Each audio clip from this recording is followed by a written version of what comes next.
Do you fart? No. What smells of rotting eggs? I don't know. I can't smell anything. It's gone now. Just got a whiff of something. Mum will tell you, I don't fart till the third date. See, most people say sex on the third date. No, sex is first date. You have an odd concept. I mean, to be honest, marriage was the fourth date or something for you, so... Well, no, proposal was either the first or the second date. I don't remember. You proposed on your first or second date. Well, our first date was basically about 3 days long. Yeah, that's not really a date. You know, you hadn't even been on a date and you proposed. Well, we went to the cinema, I think, and we'd been to Pizza Hut the day before. The day we met. Sexy.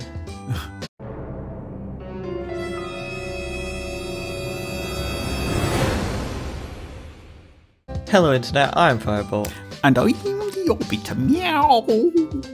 And welcome to a very weird Valentine's Day special. Just for clarification, I did not buy this, I did not search this out. This was on the Humble Bundle and I thought it looked weird and like something that's... Get me some pussy action. No, I thought that it would be funny, but now I'm kind of regretting it. Happy Valentine's Day, everybody. Hope you had everything you wanted.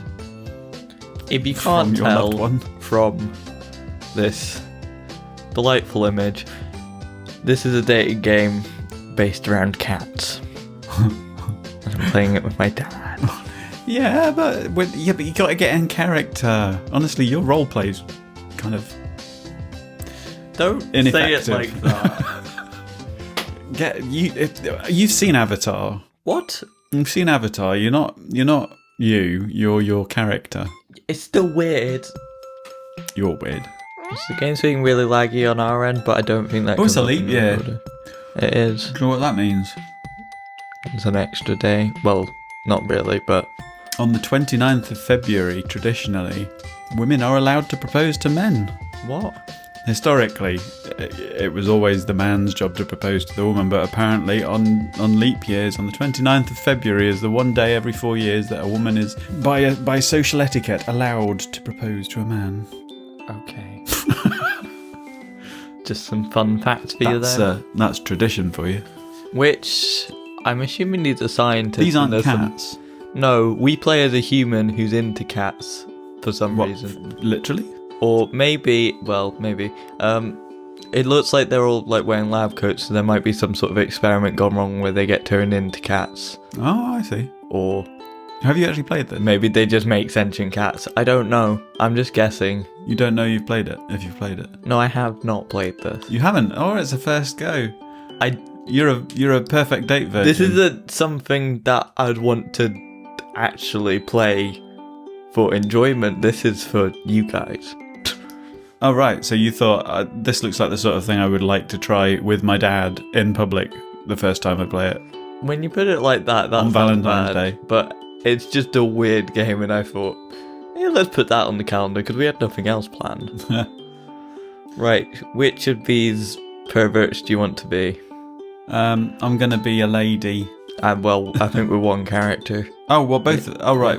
Okay. Sorry, I don't mind then. Yeah, that one's all right. Sure. What's her name? I don't have an idea. Valentino. No, that's a pussy galore. Pussy destroy. We don't have that much space, apparently. I was going to do Pussy Destroyer 69, but can't have that. Can you call her meow? How about meow? Right, let's go. They look like Let's get saggy this- tits. Those W's. This game will sort of say that I'm an angel and I accept, or I'm a devil and I reject.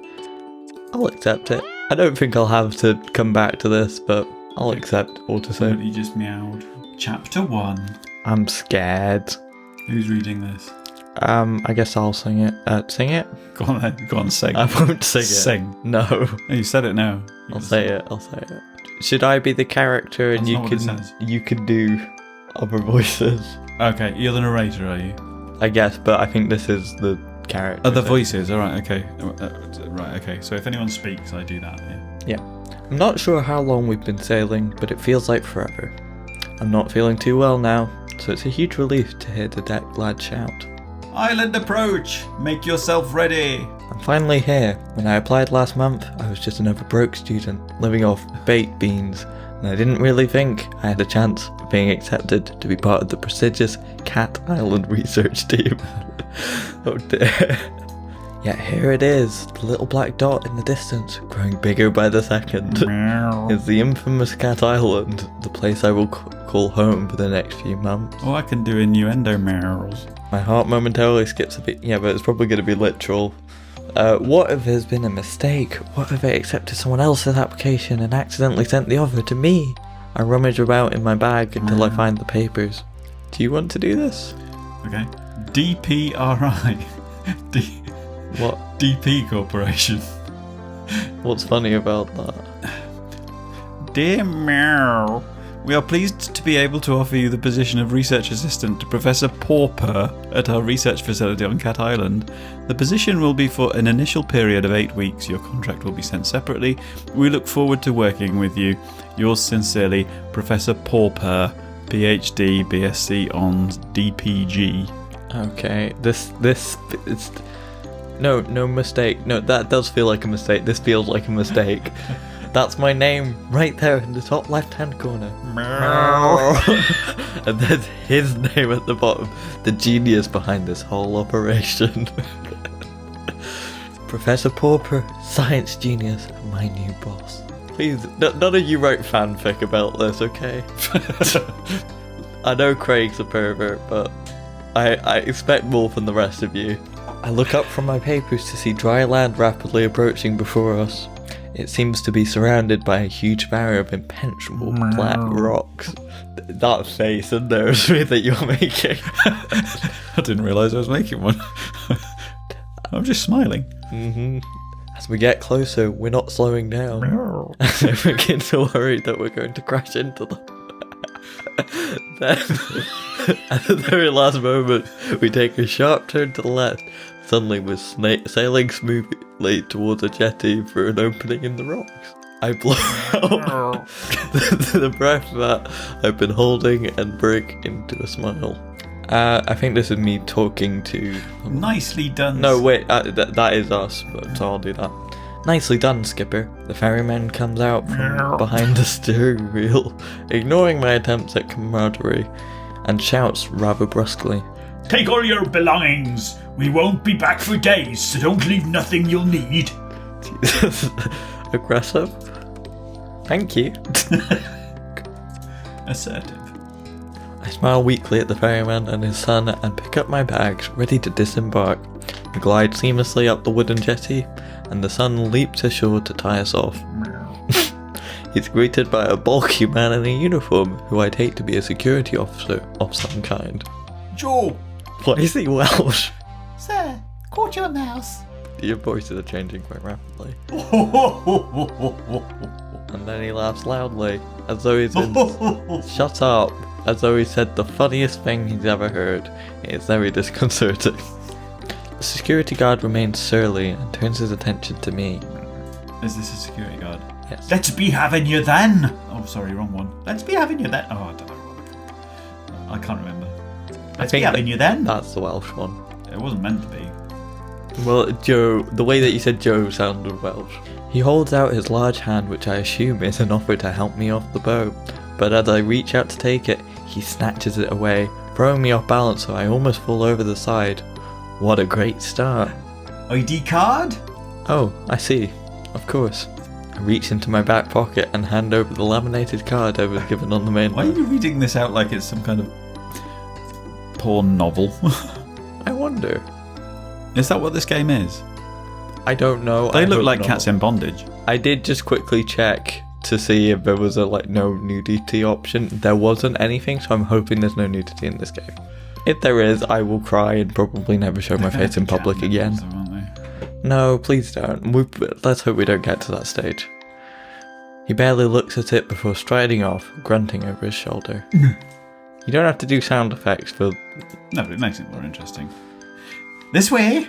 I follow him down a dirt track path and get my first proper view of the island. It's beautiful, lush and green. I'm already under its spell. After no more than a couple of minutes trekking, we're in base camp, which consists of an assortment of tents and huts. Among them are 2 more solid-looking structures, one larger and one smaller. I presume these are the labs. The whole camp is moderate but functional. It reminds me of an army outpost. Is this isn't an intro, is it? This is the game. Yeah. Yeah. Okay. I'm struck by the lack of people. In fact, there's no one around apart from an older woman, sitting outside peeling a pile of potatoes. I smile and give her a little nod, but she just stares back at me. I'm assuming there are options later on, because there was like a bit on the main menu that said about endings. Oh, you being the old lady, she's staring at me, by the way. You just have to be silent. I try not to get paranoid. Here. He stopped at the largest of the tents. That looks... indicating that I should go inside. I feel rude just walking in. I make my presence known for Right, who's going to be in there? naked cats. I mean, hang on, all cats are naked. Well, yeah, but they wear fur, don't they? Maybe they're shaved cats. Fucking murderers. Have you ever seen a shaved cat?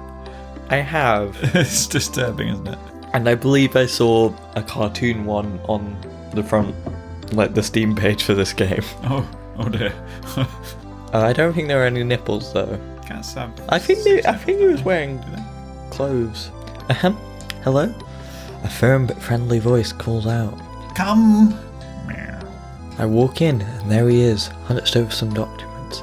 The great Professor Purrfect. Sir, it's an honour to meet you.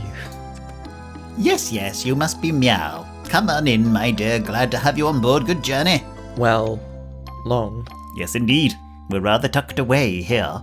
Let me offer you some refreshment. Water? Coffee? Something stronger, perhaps? Whiskey? I like that your stutter was in that accent, in the voice as well. You're getting a character here. Well, that's the What should we drink? Actually, I feel like he might have drugged anything that he's going to give us, so I'm just going to say I'm fine, thanks. I'm fine, thank you. It's important to keep hydrated. The temperatures can rise to quite dizzying heights on this island. I'll bear that in mind, Professor. Thank you. It will take you a while to find your way around and discover how it all works. So for today, I thought I would just get you kitted out and maybe introduce you to some of the locals. The cats, that is. I believe you've already met most of the human locals. Oh, I've only met the ferryman and the security guard who brought me here. Yes, that's about it. And the lady outside? Ah, Mrs. Marigold. Her and her husband are the caretakers. Wonderful couple, the Marigolds. You'll meet them before too long. We're a tidy little family here, Meow, and I'm sure you'll fit in nicely. Thank you, sir. I hope so. Okay, so first things first. This is your basic kit. He begins going through a pile of things on his desk, explaining each of them in turn. This is your backpack. You can put everything in it. We will be going on plenty of field trips, so it will be very useful. As will your own water bottle. Some disinfectant hand spray. These are heavy-duty reinforced gloves, which are essential when tagging cats out in the wild. Don't want any scratches from felines we don't know now, do we? Okay. I suppose not. I shove each item into my new backpack as he gives them to me. Likewise, these goggles are to be brought along on all field trips. This lot here. I feel like I should narrate 50 Shades of Grey. Yeah, you sound like you already are. He indicates to a small pile of what looks like laundry. Is basic uniform, lab coats, masks, stethoscope, etc.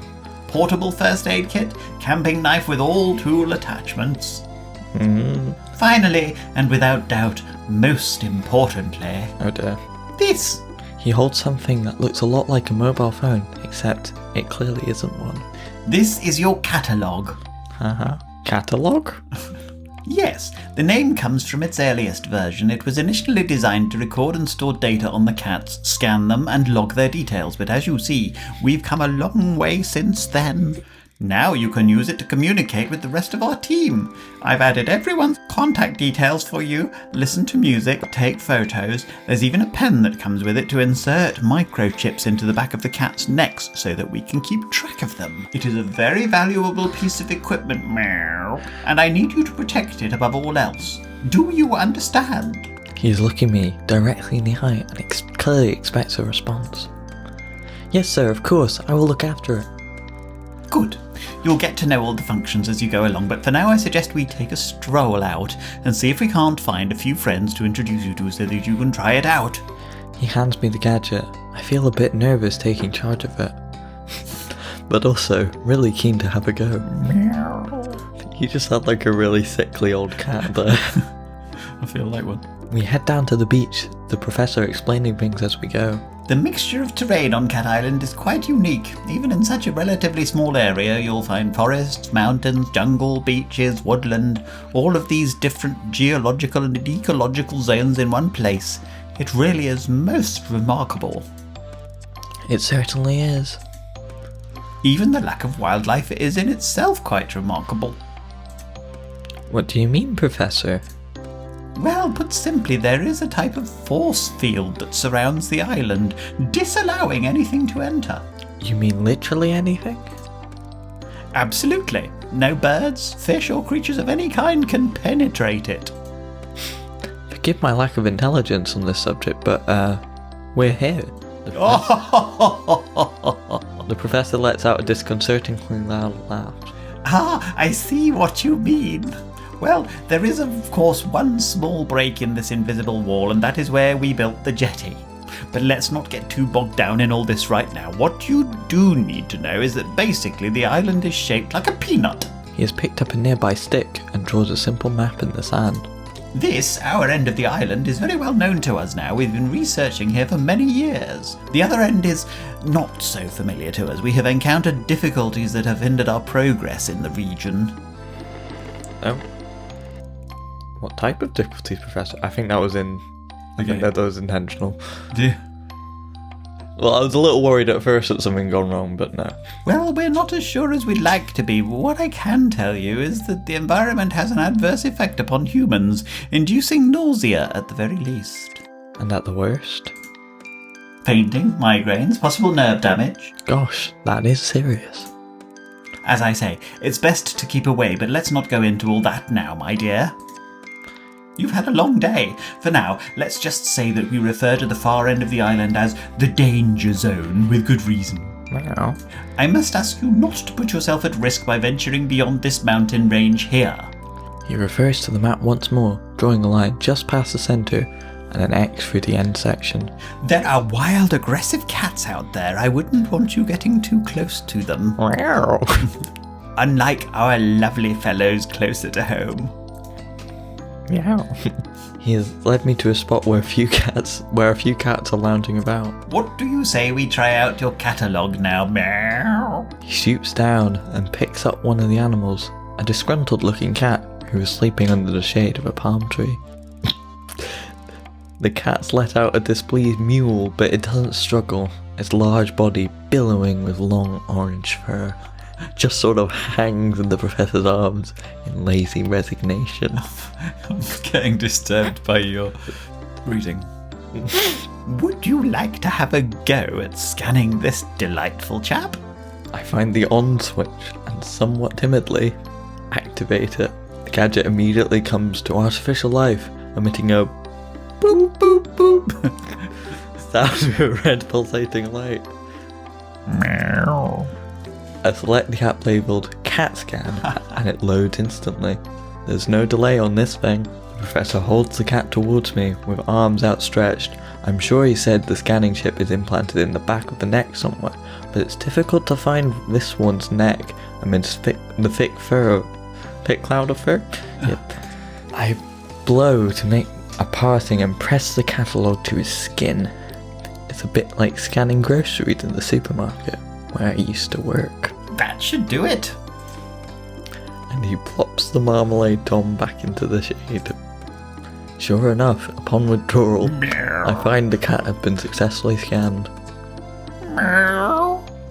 Fluffy butt. So far, nothing too weird. It just there's a general sense of unease. Amazing. Clever, isn't it? A large part of your job here will be to tag and scan the cats, such as Mr. Fluffybutt here, but it looks like you'll have no problems at all in that area. Excellent work, meow. Thank you, sir. I can't wait to get started. Well, why don't you get a bit more practice with the catalogue and scan the rest of them while we're here? These 5 spend a lot of time together. They're a little family, aren't you? Oh, yes, you are. The professor seems to be a genuine cat lover like me. I think we're gonna get on great. Okay, here goes. No help this time. The professor steps back. The first cat I approach is very friendly, with beautiful calico markings. It comes towards me, already purring.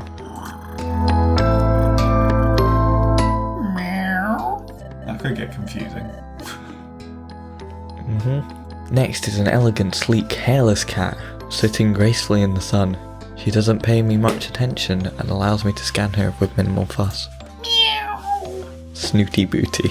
The fourth cat I approach is a noisy one.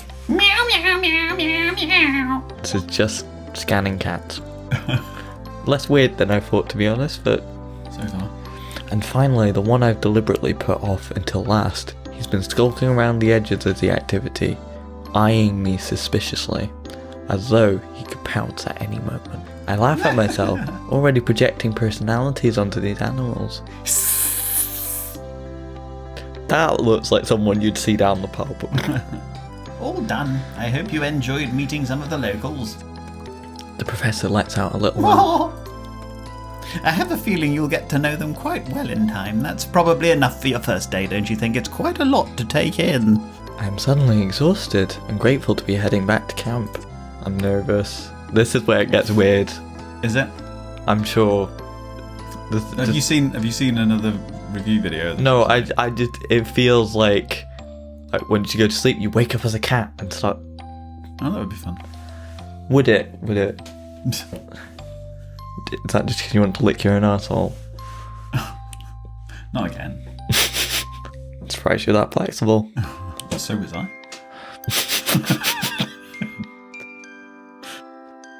Quite late by the time I've unpacked and settled myself, but I want to write my journal entry before I sleep. I'm surprised at how chilly it is. I pulled my sleeping bag right up to my chin, but I still feel goose pimples bloom over my arms. I thought that's a anus for a second. Shivering, I rub them to warm myself up. Yes. It makes me smile to think that this inherent reaction to the cold is what will be keeping my new feline friends warm tonight. My eyelids close, thinking of cats and the island and the professor. The world around me drifts away as I float up into a dream. I wonder if the whole of the rest of the game is going to be a dream. Maybe. Or whatever this glitchy what's stuff is. There? I don't know. Something not right there, is there? I'm not sure how long I've been asleep, but I wake with a violent jolt that leaves me sitting bolt upright. Yeah, this is where it gets weird. It's too dark to see anything, but I hear rustling and then a strange electronic noise. One that in my sleepy confusion I can't place right away. She's going to get scanned. She's getting scanned. Boop, boop, boop. The catalogue? Acting on instinct. Acting on instinct, I scramble to my feet and follow the noise out of the tent. I look around me and my fears are confirmed when I catch sight of a pulsing red light getting fainter in the direction of the forest. I snap into action, running as fast as I can. Barefoot, dressed in my pyjamas, running at full speed into the forest in the dark of the night. As you do. I must be crazy. It's quite likely. The words of Professor Purrfect are ringing in my ears. I need you to protect it above all else. My legs are trembling beneath me. I stop, feeling my heartbeat heavy throughout my body. I wheeze in and out, my breath billowing in front of me in white puffs. I shouldn't feel like this. Why am I so dizzy? I try to get my bearings and realise I've blundered perilously close to the danger zone. I can just make out the shapes of some large animals in front of me before my eyes close and I drop to my knees. What is that? What? That disturbance in the force. I open my eyes. The calico cat I scanned yesterday is sitting in front of me. She drops the catalogue at my feet. And that said, don't fight it. I pass out. We're being brainwashed by cats. I don't know. Hello? Can you hear me? This is weird. Are you okay? What is it? Don't be ridiculous, Kibbles. It's a human. Oh yeah, yuck. I can smell it now. It smells like a human. Oh, do be quiet. Are they alive? Of course it's alive. It's breathing, you imbecile. Why isn't it moving? My voice is all mixed up here. Would you come on and give them some space? Move back a bit. Have you made that cat Irish? I'm trying to, gradually. Yes, stand back, move out of my way, let me have a proper look. I begin to come to. The Sphinx cat is standing over me as I open my eyes.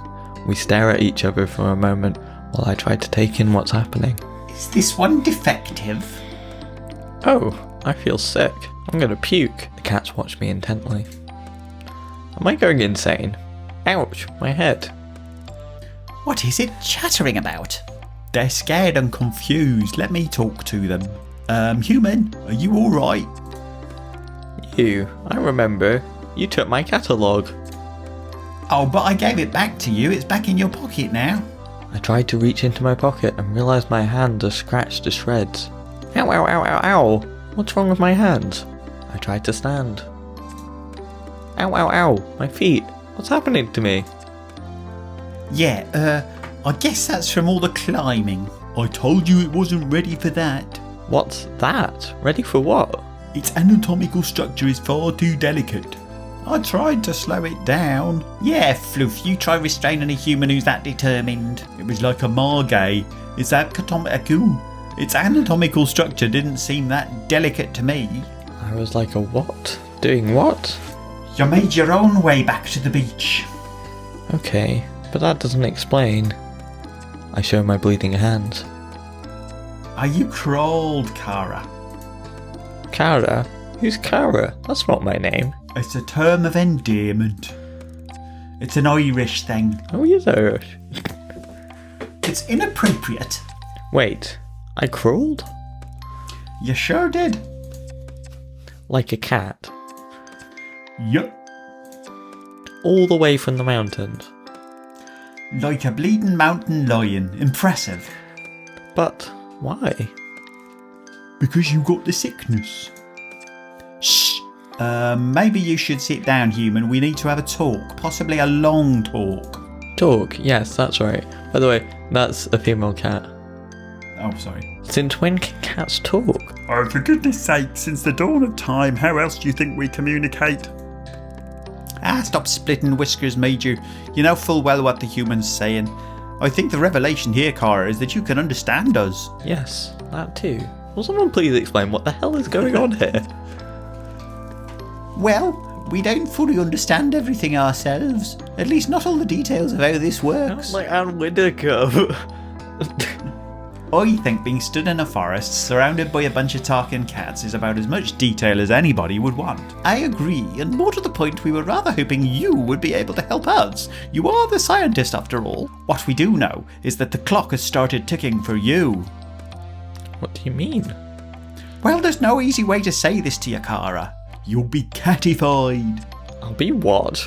Whether you help or not, you don't have a lot of time before... if I may... It would seem, and we are basing this on our experiences to date, that when a human manages to find themselves in what I believe you call the danger zone, they are vulnerable in ways that they previously were not. That is to say... You're screwed. You're not helping. Don't make me... Whoa, mountain lion, there'll be no violence of any kind. Forgive me for being a bit panicked here.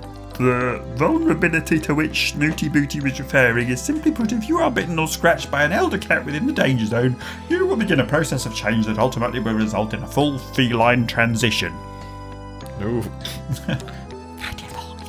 I'm gonna go werecat. So basically you're telling me a werecat? You have played this. I have not. Shut up. I look down and in amongst the scratches on my right hand there are 2 distinct puncture marks. The reality of my situation descends on me like a cold mist. Basically... You're kind of killing the mood there. Yes. My head is spinning. This is too much for me to take in. What mood? The Take a breath now, Kara, you're not looking so good. eroticism. Why are you trying to make it erotic? I don't know. She's talking to 5 cats. What? Have I started to change? I feel my head for ears. Fur. Everything seems to be normal. No, we just meant you're looking a bit shaky, understandably so. I take a few deep, steady breaths and calm myself enough to say, okay, so why, how, what? Give me some data. What have you got so far? Look, we'll answer anything that we can, but the truth is we have more questions than answers ourselves. Oh, he's turning Irish now. So, you said you need my help. What exactly would that entail? Well, finding our friends would be a start. The cats on this island, they're going missing. We don't know what's happening to them, but the body count is rising and we've hit a wall. It's just the most inconsistent thing. A wall of ignorance, maybe. Really, how many times do I have to tell you? The mulers are to blame. Mulers? Now, Floofybutt, there is no need for name calling. Speaking of name calling, I'll remind you to call me Major, madam. Look, they can't help the way they are. It's lack of breeding, you know. Overbreeding, if you ask me. Again, mulers? They're the elder cats, the island originals. They can't speak the way we can, hence the derogatory term mulers. And how are they to blame exactly? Well, if I knew that, there would have been no need for this elaborate kidnapping. It's hardly proving to be a roaring success after all. Look, Cara, all we really need to know is that we're no longer safe on this island. The elders who live within the danger zone are hostile towards us. Not sure why, it's just always been that way. And now, because cats are being taken, nowhere else is safe either. You expect the occasional mishap. We live in an undomesticated world here, after all. But lately, cats have been disappearing almost every day. Even the last human we catified went missing. We've gone insane. I'm sorry, what? Let's not open old wounds, Kibbles. Yes, onwards and upwards. Well, first things first, this werecat thing. Catification. Transition. Whatever. How does it work? Time passes, then you transform into a cat. Nya. It's a gradual process. It's different for everyone, but you won't just turn overnight. The clock is ticking, however. The first side effect of the transition is being able to understand us. Well, some of us. Not the elders, obviously. Not all the domestics either. Then you have the whole heightened senses thing, the increased agility, the crazy body hair stuff. Let's not worry the human with all the details just yet. I assume there's an antidote. I'm afraid you're going to be disappointed in that assumption. Hang on, you said there was someone else who you put in this position. Well, let's hope you're a better bet than they were. Unfortunately, they weren't able to discover an antidote or get our friends back. I know where their notes are, though. Really? Trade. Huh? You help us and I'll give you their progress reports. So what do you say, Cara? Will you help us? Oh, go on then. Not much of a choice, really, is it? Afraid not. Okay, fine. So, where do I start? Is there anything you can tell me that will help me track down your missing friends? Will no one listen to sense? Start with the mulers and I'll eat my hat if it doesn't end there too. Don't mind him, he's set in his ways. We have every reason to believe the abductions take place in your part of the island. Yes, nowhere near the danger zone or the elders. Well, that doesn't make much sense. But I suppose nothing does around this place. My catalogue starts beeping. Oh, my alarm. I have to get to work. You run along now. We don't want you arousing suspicions with your people. You can meet with us later. I'll make sure those reports are in your tent before this evening. Thanks, Cara. You're 1 in a million. I imagine the odds are far greater than that given your new health status. Go! And thanks from all of us. After a rather painful journey, I'm very grateful to finally limp into camp. I have just enough time to get myself tidied up for work, and I'm about to peel off my filthy pyjamas when I hear my catalogue beeping. I have a message, but I can't tell who it's from. It's not from any of the contacts that Professor Purrfect programmed into it. In fact, there's no contact information at all.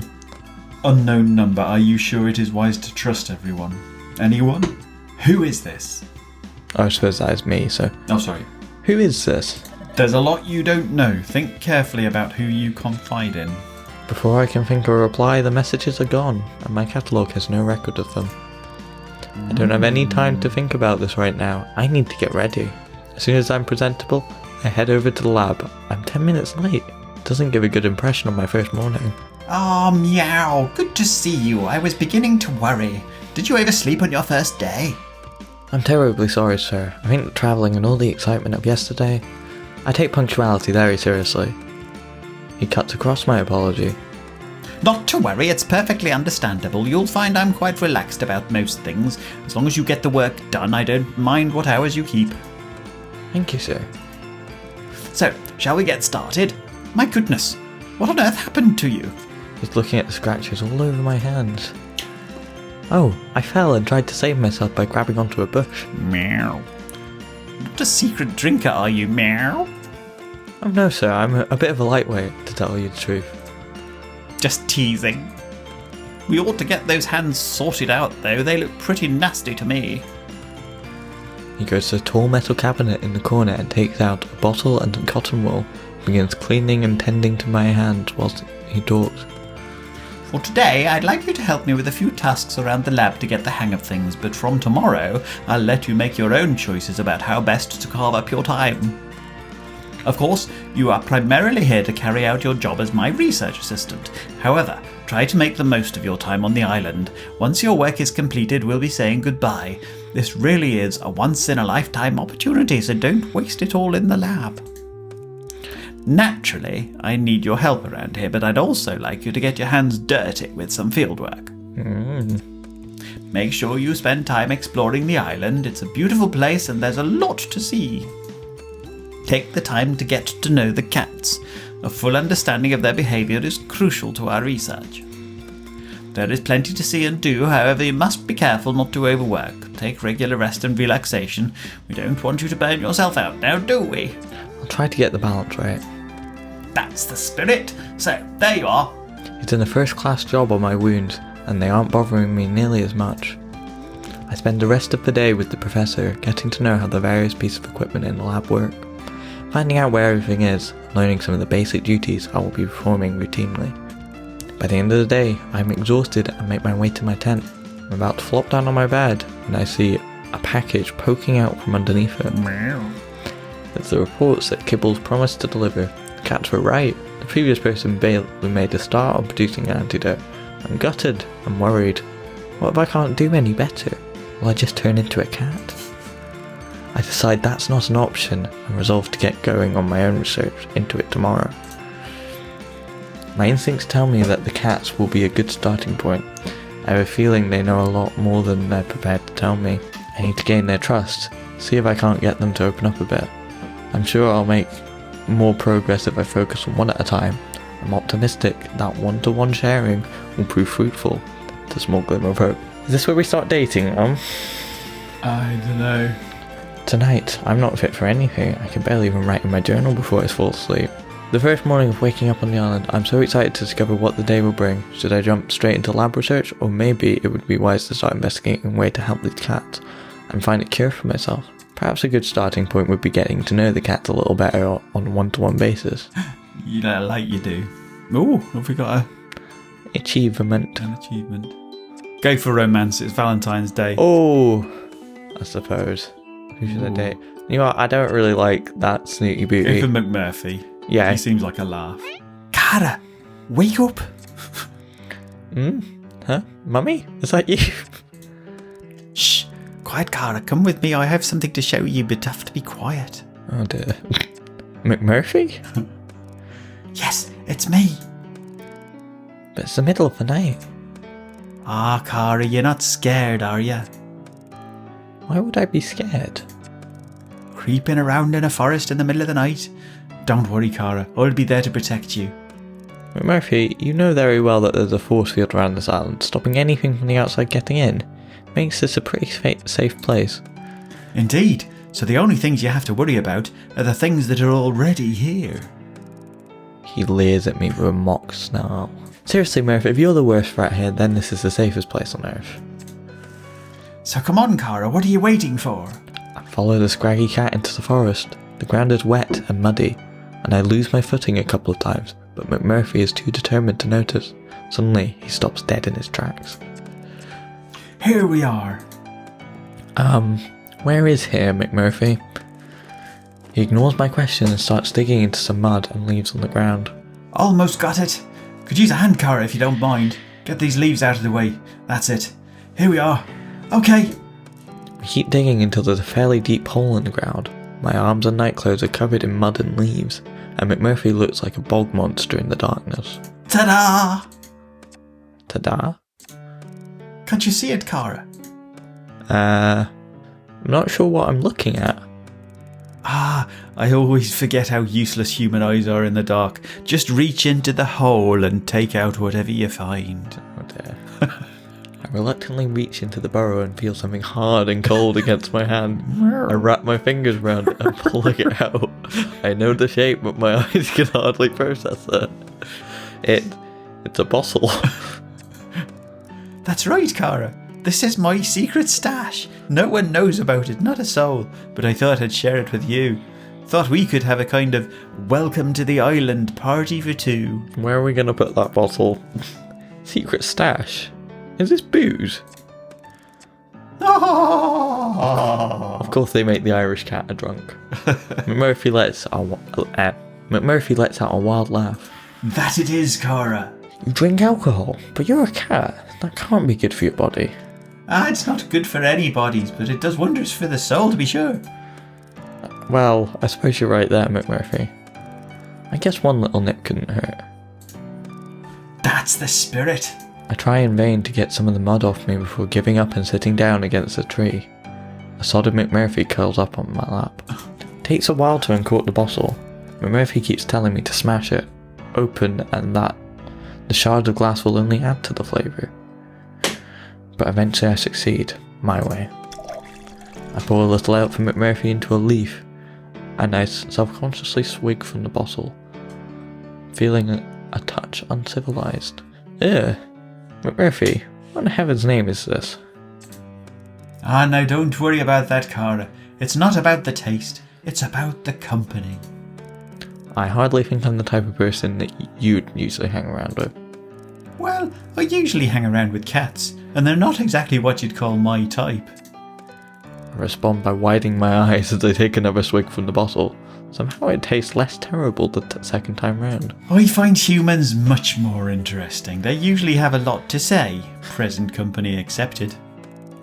Murphy winks at me with his huge green eyes, and I blush, trying desperately not to show how boring I feel compared to him. I thought this would be like cats dating cats. Don't take it harsh, I'm only joking, Cara. No, it's weirder than that. Wait, Murphy, I've been meaning to ask you something for a while now. Anything, Cara. Ask away. I'd love for us to know each other better. Get to know each other better. This Cara thing, you know my name is. The rest of my sentence is drowned out by McMurphy's howls of laughter. You make me laugh, Cara. You really do. I know exactly what your name is, Cara. It's like a pet name, you know. Cara means friend, buddy, amigo. It's something my mammy used to call people, and I guess it just stuck. It's one of the few things I remember about her, actually. That and her beautiful smile. Hey, flash me your pearly whites. Ooh. I smile at McMurphy, awkwardly. He bursts into fits of laughter again. That's a lovely smile to be sure, but you need to grow into it yet. Could I have a top-up over here? I don't know if I feel comfortable giving you more alcohol, McMurphy. I think you've had more than enough, in fact. I didn't even want to give you any in the first place. Did you not know that cats have 9 lives? And you want to waste them all on booze? And why not? Besides, the night is still young, and we've only just begun our conversation. Come on, Cara, we've a lot of chin wagging to do yet. Are you going to pour or not? Into a penny, in for a penny, in for a pound? Let's go for it. Part of me thinks I ought to be a responsible human here and cut off your alcohol supply, but... Just can't stop yourself, can ya? Also, But... who doesn't want to get a cat drunk? I've got a cat stoned before. How? You just kind of Was your room basically a bong? you kind of blow smoke into their face. Did it act any differently? Yeah, it got very docile. It was just kind of its eyes started to close, and it was just kind of very sleepy. I'm sure it's probably not very kind to animals, but It's not very kind to yourself. no, that's true. I believe in a true democracy. Would you care to expand on that and perhaps pour the drinks as you do? The true democratic principle that none shall have power over the people. Cats, whatever. How inspirational. I'll toast to that. Alright, McMurphy? But on your head be it. For with the rejection of authority comes a responsibility for bearing the consequences of your actions. I pour some more of the suspect liquor into McMurphy's soggy leaf. Slante. I don't know how things work in Cat Protocol, but in human terms, you are very very grown up, adult, oh fiddlesticks.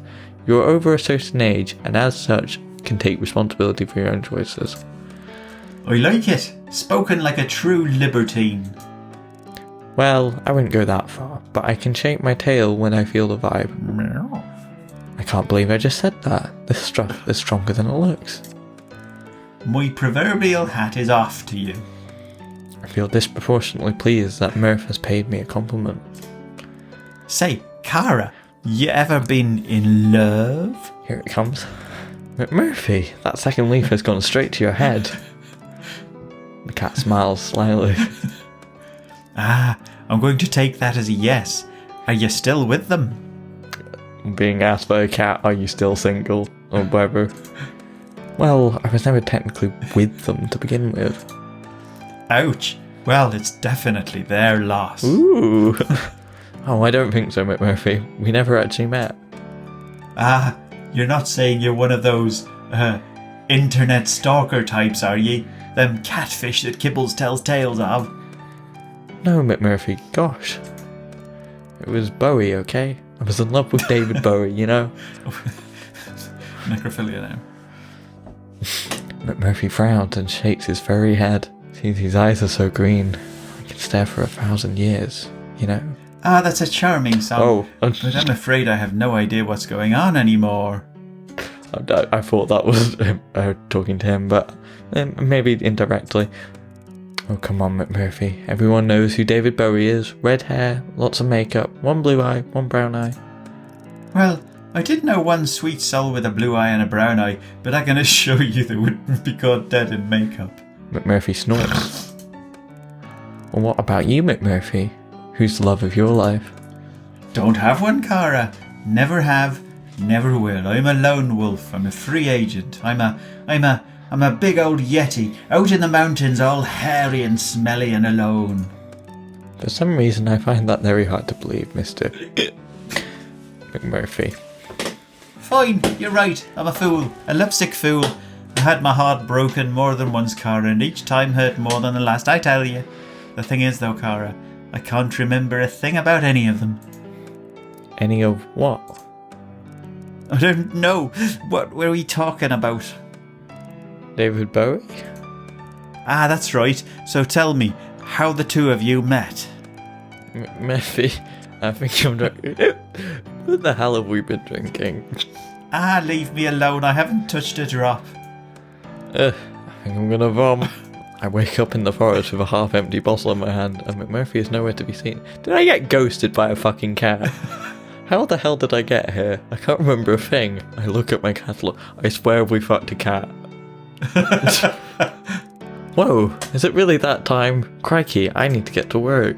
Or maybe the cat fucked you. What was it called? What's that stuff called? Roofies. What's the date rape drug? Rohypnol. Yes. What should we do today? I don't know. Well, do you want to continue with the video? I don't know. Do you want to make this a little bit longer? Go on then. Okay. Seeing as it is mostly story. Let's do romance again, because it's St. Valentine's Day. Fine. McMurphy, Go on, We have to do him again because Yeah. her heart's broken. What is the music here? I'm sweltering in the mess tent. Typical for me to get cook duty on the hottest day so far. I step out for a moment to try and catch some air. Psst. Oh, that reminds me, I'm listening to some Christmas playlist whilst washing up, and it just came on with cats meowing to the tune of Jingle Bells. It was bizarre. Nice. I'm not really sure if I really heard something, or if the dehydration is getting to me. I take a swig from my water bottle. Hey, aren't you gonna share, Cara? Oh, McMurphy. Was that you psting? What are you suggesting, Cara? I only use the designated litter areas.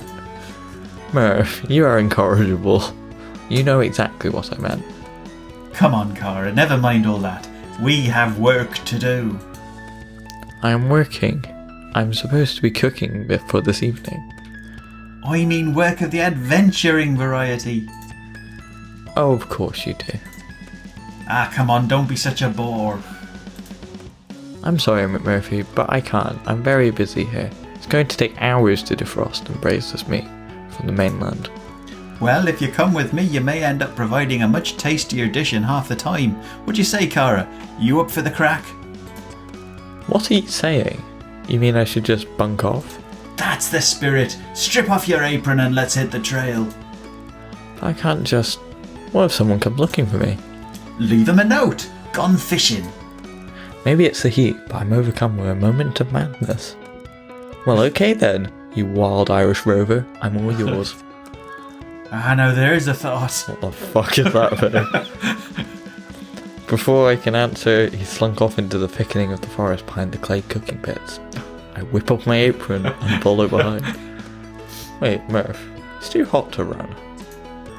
Then we really ought to cool ourselves off, eh?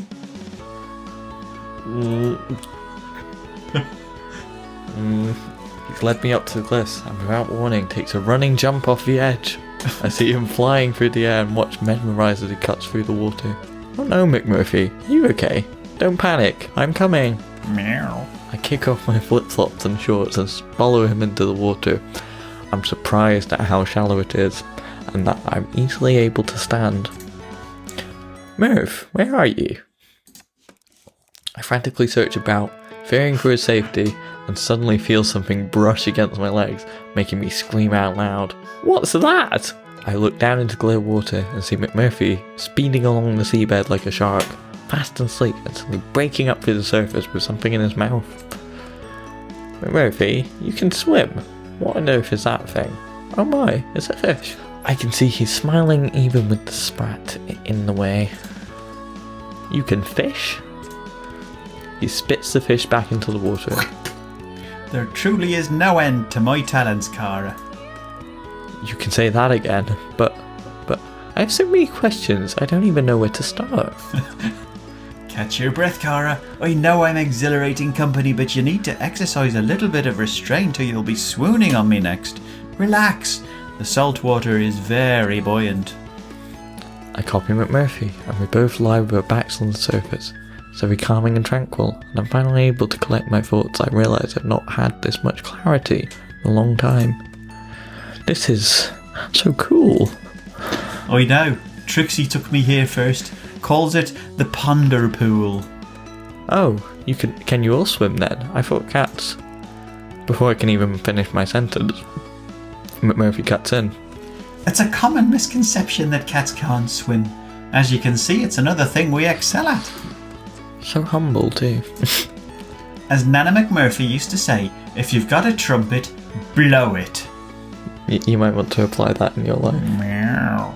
What about the fish? Where did they come from? There are no birds or fish on this island. It's one of the first things they tell you in orientation. That's just because they don't know. Don't know what? Ah, it's better if I just show you. Come on, Cara, follow me. We swim for a while, with McMurphy leading the way with purpose, and then he stops. Well, notice anything interesting? Well, the water's much cooler and deeper here. Anything else? Can you feel anything? I stand perfectly still for a moment and begin to feel a strange sensation around my legs, like a warm trickling under the water, but I've pissed myself. Murphy, are you peeing? Don't be so crude, Cara. It's a current. Look over there. I refocus my eyes until they see what I thought was... I refocus my eyes until they see what I thought was a rock shadow. It's moving. It comes closer into focus, and I realise it's a shoal of small fish darting in and out of one particular spot. What is that? I don't understand what I'm looking at. Isn't it enough just to see, Cara? To experience? Do you always have to understand everything? Well, yes, that's my job. That is who I am. But Murphy, I am a scientist. It is in my DNA to seek to understand. Come on then, scientist. Let's take a closer look. We move closer to the area where the fish are gathered. I put my hand down and realise I can touch them and even pick them up. But something is stopping them from swimming further inland. But Murphy, we need to get going. I'm going to be in big trouble if I'm away for any longer. But thank you for showing me this. I'm definitely going to come back here to try to understand it. We wouldn't waste your time, Cara. It wouldn't be a waste. I'm committed to finding out all He cuts across me as I'm speaking. I meant coming back to this particular spot. The fishes won't be here. Oh, I see. Is it only at certain times? And different locations. It changes all the time. There's no pattern to it either, so you'd just be sticking pins in maps, Cara. I brought you here because I saw them this morning. Chances are they'll be gone by this afternoon. The disappointment must be apparent on my face because McMurphy switches lanes super fast to distract me. Okay, Cara, it's time to strip Whoa. off. Whoa. Time out here. Boundaries. Let's not get ahead of ourselves. Huh? That t-shirt would make a lovely net. Let's go fishing. Sounds like he already has. Go fishing. Go fishing. I whip off my top and use it as a net to scoop up as many fish as possible. It's quite effective. Great idea, Murph. Yeah, of course. Yeah, for fishing. Now you can rustle up a tasty fish supper in no time at all. And you get to enjoy my company for an extra hour. Win-win, Cara. I get to enjoy staring at my tits. Okay, so now I have a little challenge for you. That, Cara, is music to my ears. There's little I like more than a gauntlet thrown. Well, it's hardly a gauntlet, more of a brain teaser. How am I going to explain to the rest of my team this bountiful ocean offering? Why tell them anything at all? Because they're going to notice that we're eating something that wasn't on the delivery list, or the menu rota, and tastes way too fresh for something recently defrosted.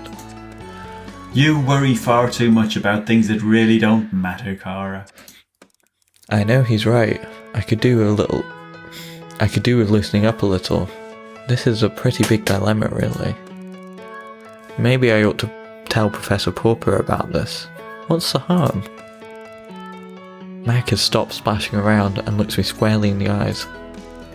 There would be harm, Cara, trust me on that. Obviously I don't mean I'd tell him about you or anything that would endanger any of us, just that I noticed this shoal of fishes and took some. End of. You really think you could mention a phenomenon like this and that would be the end of it? That he wouldn't start putting all manner of investigations and disruptions in place? You are touchingly naive, my friend. I'm feeling myself blush. Am I being a bit naive? I don't like the thought of lying. So what do you suggest then, if you know so much about everything? Give me a plausible story, and I'll follow for it. McMurphy lets out a wild howl and splashes water at me. Now that's what I like to hear, you impetuous daredevil, you.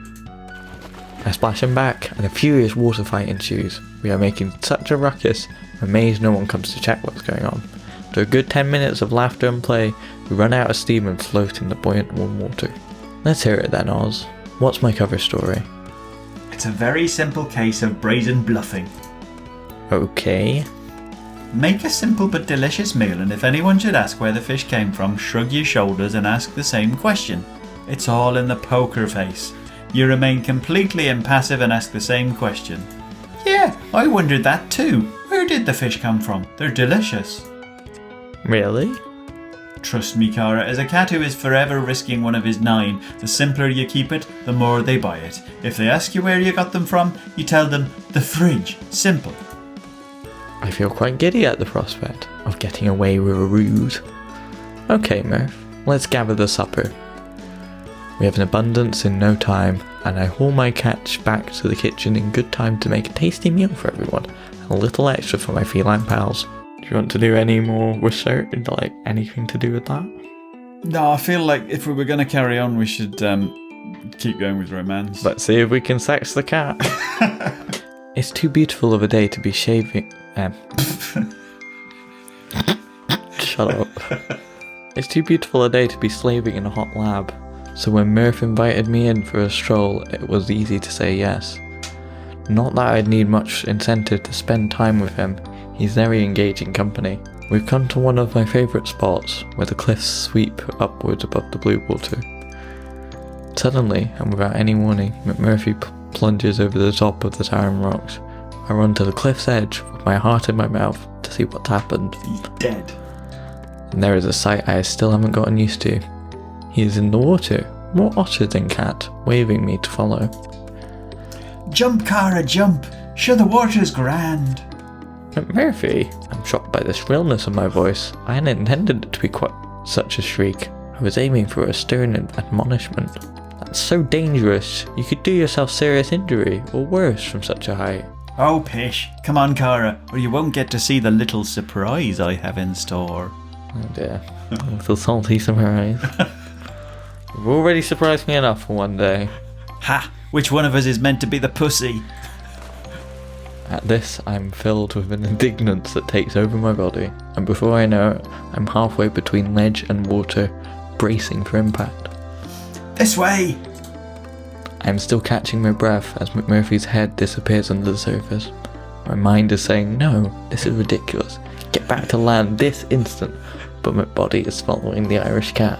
My eyes take a moment to adjust, but when they do, I can hardly believe what I'm looking at. It's a ship. As we approach from the stern, it looks pretty much intact. You can see the name on the rear port side. And the faded and worn away in parts. The words are unmistakable. Kitty's desire. My head is swimming due to the excitement and lack of oxygen. I flounder to the surface to catch my breath. Kitty's desire. I feel like I know that name. McMurphy eventually bobs up to join me on the surface. Surprised? A shipwreck? Yeah. This is a very old island, Cara. A lot has happened here. But how did a ship even get here before the path was made? Hey, don't ask me, Cara. I'm just in it for the grog. McMurphy smiles and dives back into the murky depths. I follow, a flailing flesh bag in comparison to Murphy's sleek figure. I try to get a closer look at the wreckage. It's a big ship, likely a trading vessel judging from the size. It's hard to tell how old it is, but it certainly isn't modern. Maybe 18th, 19th century.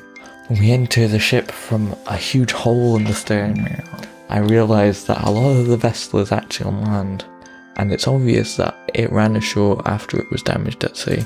There's not much time to ponder the mechanics of what happened, and McMurphy is tugging at my t-shirt with his right paw, while gesturing with his other paw outstretched to a cabin he wants me to enter. I'm grateful for the air trapped inside and gasp for a breath. Here, Cara, look! Hang on, let me catch my...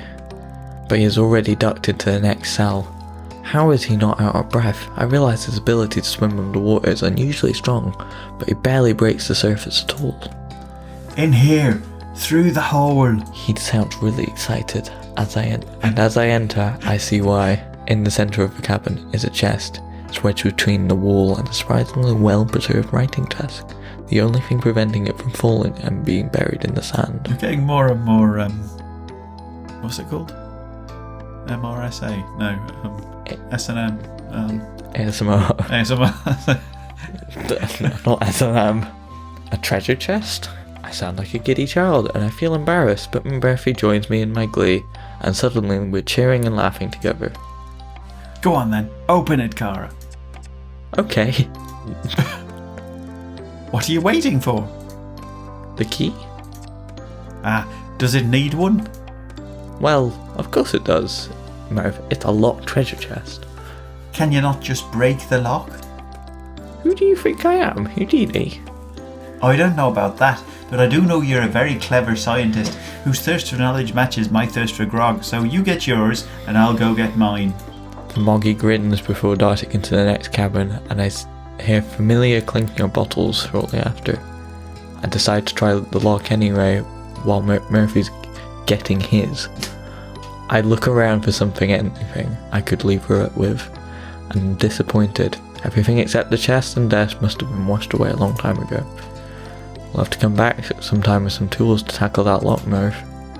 There comes no response. McMurphy is obviously still busy with his looting and pillaging, so I decide to swim to the beach to get a better look at this wreck from land.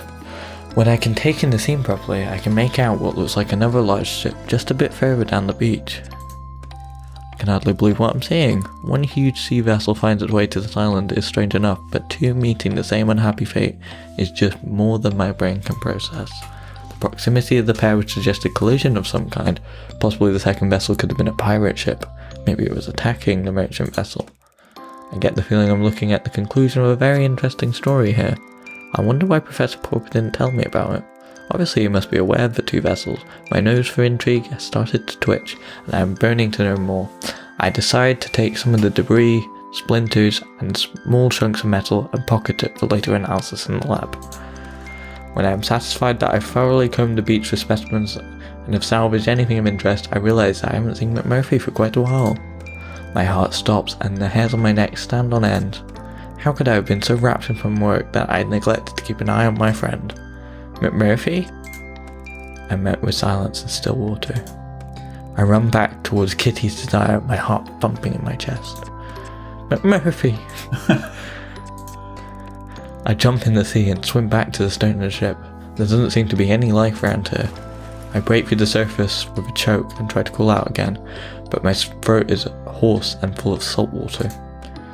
Where?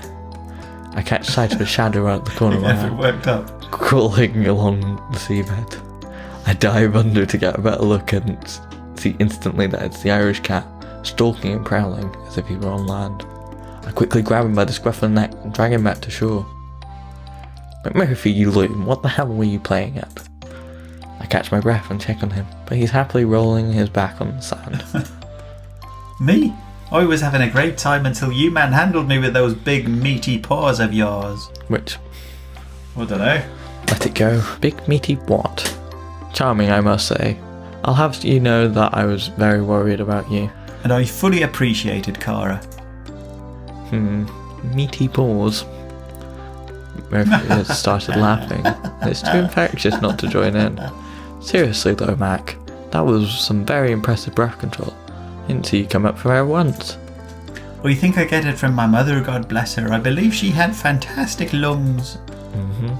Do you remember her? Flashes sometimes, but Cara, when I'm on that grog I have all kinds of flashes, so who knows what's real and what isn't. I can feel he's nudging me off that subject, so I respect his privacy. What do you know about these two beauties then? I'm sorry. We survey the ships in silence for a moment or two. I know that they've been a source of great pleasure for me, Cara. Beyond that, I don't really care too much. You really are the embodiment of hedonism. I'll take that as a compliment, Cara.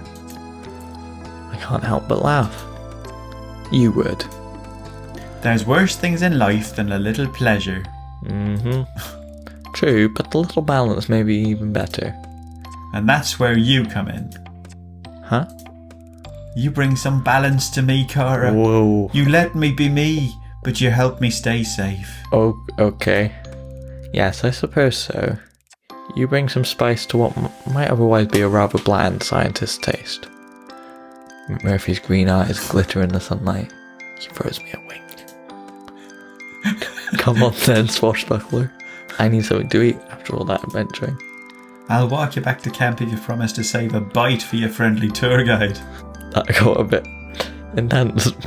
And we've unlocked extras here. Do you want to do another day? I think we should follow romance to its end. Why not? You're looking a little tired. Oh. Right. have negative consequences. I'll rest for the moment then. Well, I'm not sure we...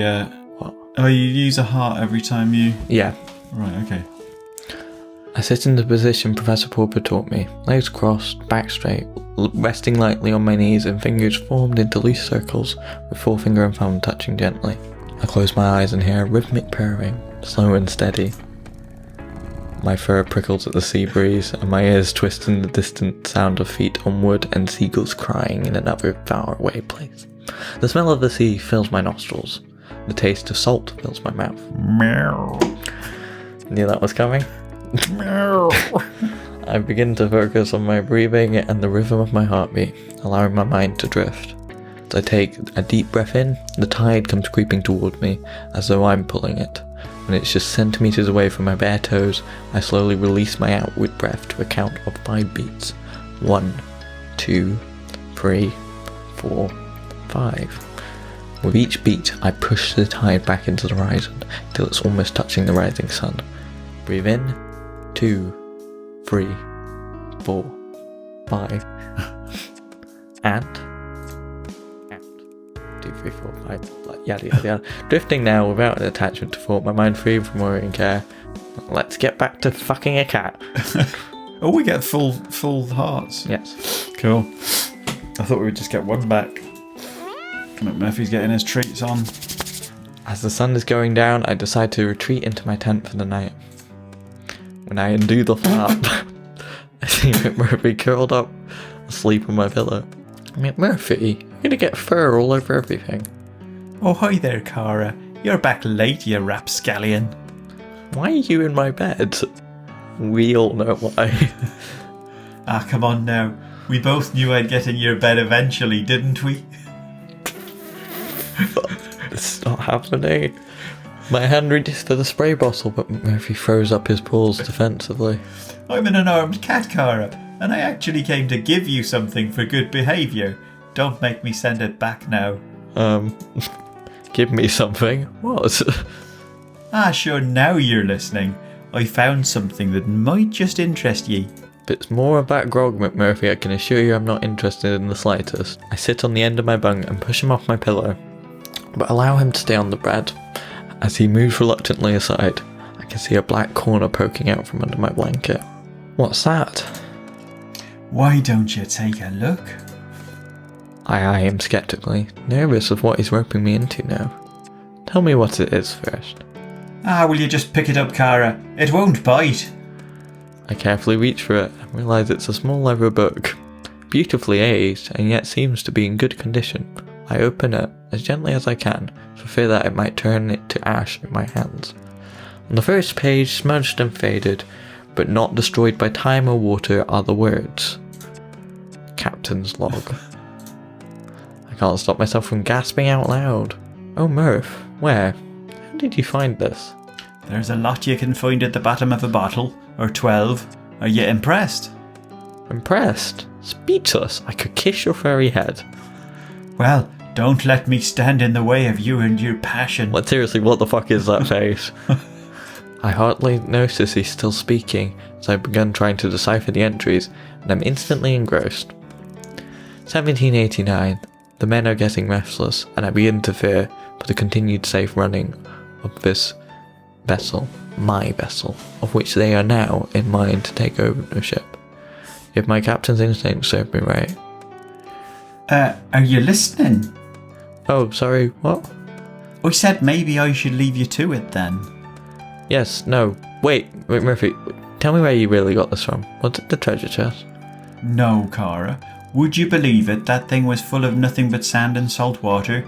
That bit of treasure, on the other hand, I found at the bottom of one of my crates of grog, hidden in between the bottles. But this belongs to a captain. Why would it be with the crew's provisions? I'll let you figure that one out, Brainiac. Think of it as a puzzle to keep you amused on all of your cold, lonely nights. McMurphy smirks and saunters out of my tent. Are we heading into the final chapter of the romance line? I guess. This better have a satisfying... Cat sex. No, just... You know, I don't know why I want this, but I do for some reason. That's what she said. Here we go. Well, This game happy turned me into a Valentine's Day. furry. I swear Look if it at that has, I'm gonna star. be pissed off. And now take yourself 1,000 miles beyond it and tell me what you see. I laugh as McMurphy passes me the bottle. I take a swig before replying. McMurphy, what are you talking about? Just do it, Cara. That big shiny one way up there. Go 1,000 miles beyond and tell me where you get to. I smile. I'm partying on Venus. Oh yeah? There are so many goddesses here, McMurphy. They're all naked. You should see this. The laughing stops, or maybe it was just only in my head to begin with. I look down at the fluffy cat, who seems far from his usual self. Uh-oh. You okay, kitty cat? We think there's a big pub up in that sky. Yes, the true Lion King monologue thing. For the stars. Just a rowdy old piss up. McMurphy grins and closes his eyes. And there I am, my big human toes warming by the fireplace, and my long hair is the same dark golden colour as the ale I have in my man hand. There's singing, lots of it, and people dancing all around. Those that can't find space to dance on the floor, dance on the tables naturally. There's an old sky pirate in the corner telling his stories to anyone who will listen of the time he sailed to Jupiter or Mars. And you're there too, of course. You're sat right next to me. We've unlimited drinks because we're famous in these parts. We're practically royalty. Ale, stout, beer, whiskey too, they just keep coming. When it gets dark and the place is quiet, we sneak out back to the beer garden. There's a clear view of Earth from where we're sitting. We don't miss it. McMurphy spits. We talk about our adventures, about how we sailed off of this damned island and how the ship became airborne. We talk about how we fought the big-breasted, bloodthirsty alien wenches of the Emerald Star and how we had to charm our way out of the space slug's lair, and I reckon we'd have a lot of fun. Of course, you wouldn't be able to keep your paws off me. You'd be begging for a kiss, and I'd be saying, "No, Cara, I'm not a piece of meat, you know." And you'd be saying, "Oh, McMurphy, please, just one of your world-famous kisses, the fancy French kind." And I'd be saying, "Please, Cara, control yourself." I start snickering again. What are you laughing at? You? Are you trying to say that you wouldn't be all over me if I was a human? Of course I wouldn't. Ouch! Now don't be mean. You'd be the one begging me for a kiss. What on earth gives you that idea? Top of the morning, Cara. I love you so much. To be sure, I'll give you a smack or a bigger laugh. That is so offensive. I stopped laughing. I went a little too far there. I'm sorry. McMurphy let out a wry smile. Well, maybe I would try to steal a little kiss. Who could blame me? You wouldn't get one. McMurphy's smile disappears. You know something, Cara? Huh. Or you think I should just come out and say it? Here it comes. You're alright. There's a pause. Not an uncomfortable pause, just slightly confusing one. You're alright too. McMurphy is gazing at the stars. I don't know what I'm doing. It's a strange feeling. I'm used to being a step ahead of everybody. Well, 2 steps ahead of you. Hey, don't be rude, Murph. I laugh. Oh, sorry. McMurphy grins. This feeling, it isn't new to me, but I'm still not sure what it is. All I know is that you get me in a way no one has before, and I get you too, even if you don't care to admit it. I guess it's time to let the cat out of the bag. Without thinking, I look around. I'm so used to bagging and unbagging cats for my work that I take him literally. But his expression stops me from reacting. I've become attached to you in these last few weeks. You have captured my heart, and I don't want to be without you, Cara. What should we say? You gotta say you have my heart. On Valentine's Day, you can't not. Let's let this Irish cat have it. Wow, I wasn't expecting that, McMurphy. Haven't had so much fun, felt so free, been so happy as the time I've spent with you. I don't think I'd care to be without you either. You have my heart. To my surprise, McMurphy looks visibly relieved. Well, Cara, I look forward to many more adventures with you. Is that it? What did you want? Full-on cat porn? No. I'm just surprised it's not weirded on that. Well, I mean, it's pretty weird, but yeah. No, most of the weirdness was added by our voices. What are the extras? Oh, extra. It's just that pirate ship thing. I think there's like a There's not like a side thing. hidden scene. You know what? I don't want to find out. Antidote 83%. Presumably she's turning 8.3%. Oh, 8.3%. So as we talk to him, we learn something about how to make an antidote because we're making friends with the cats. But I think we could do more romance, but we will leave it there because Yes. this is getting to be rather long. And Meow. Well, that's your dose of potential bestiality for the day. it wasn't as bad as I expected. Yet I'm still weirded out. I've been Firebolt. And you've been the Arbiter. And this has been Purrfect Date. Meow. Right, let's finish this fucking mess. That's what she said. Just.